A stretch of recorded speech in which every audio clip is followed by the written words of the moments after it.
Maurice, I want to finish this off on some drama. Of course. We're going to start off with your first initial drama against Magnus, and I want to take your reaction. So You mean the this moment? was the moment. The smooth And, moment. The smooth moment, Maurice yes. in Paris with an interview. Well, I remember it. So are you playing it for the fans? Well, we're with Yes, the king yes, of yes. Rapids. Magnus Carlsen has taken at least that title. Not that it means anything as far as this. At this point, he already looks a bit pissed. I can tell you why.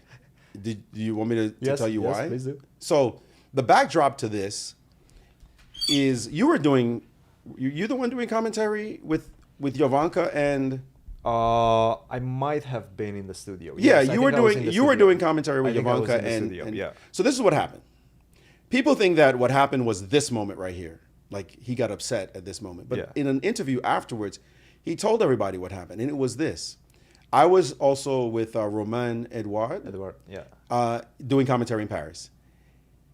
He had just finished winning the rapid portion and was going to the blitz.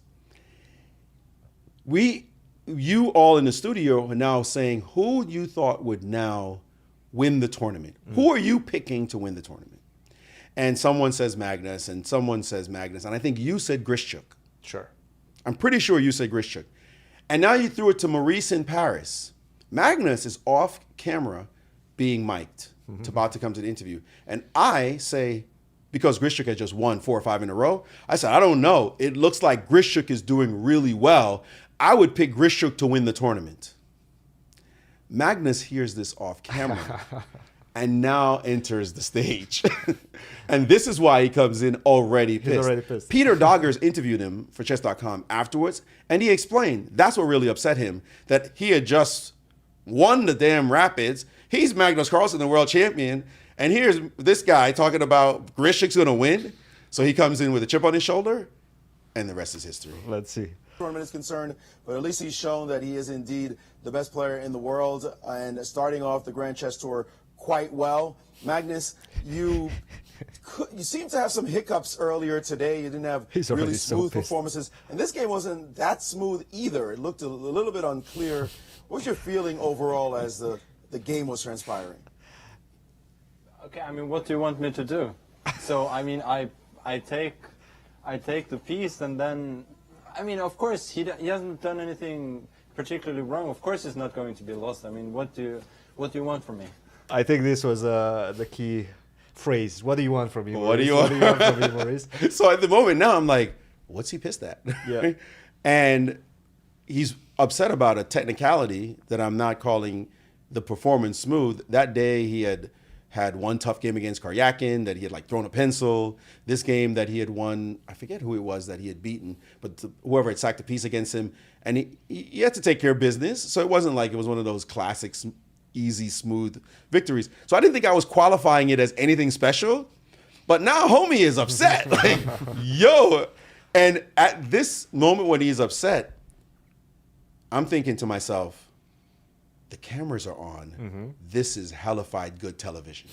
Like, I just can't help it. Like, the showman in me is thinking, okay, I'm just going to stay cool and try to diffuse the situation. Just be, I ain't going to go Brooklyn on him right now. Let's just let it happen. But I know the cameras are watching and that it's a moment. And so I just let it happen.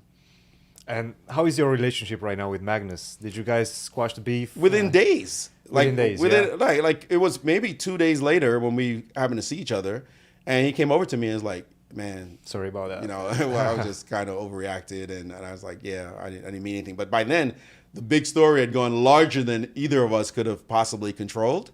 But Magnus and I have been cool since 2 days after that incident. But people still bring it up. Absolutely. When you're like, we're talking about Hans and Magnus, for example, and they're like, oh, Maurice and Magnus, they had that fight. Right. They don't like each other.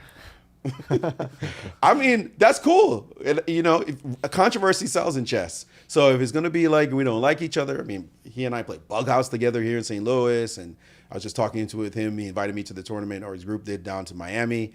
We were hanging out in Miami with the Bryan brothers, who were tennis players during his tournament, and we were just kicking it. He was wondering why I wasn't doing commentary now. And so Magnus and I have nothing between us and haven't had since then. But, the internet has long memories. And I think it's fine. I think a little controversy is cool in chess. A little controversy. When it gets a little too crazy, that's a lot. And Let's talk about that. A lot of controversy. The current controversy, I don't like. But by the way, there's a clip on Twitter right now that I posted. Yeah. And you had made this mistake, or you hadn't realized that castles hadn't happened in the game when you were doing commentary. It was a pretty funny clip. So I put the clip up, and I call you this guy.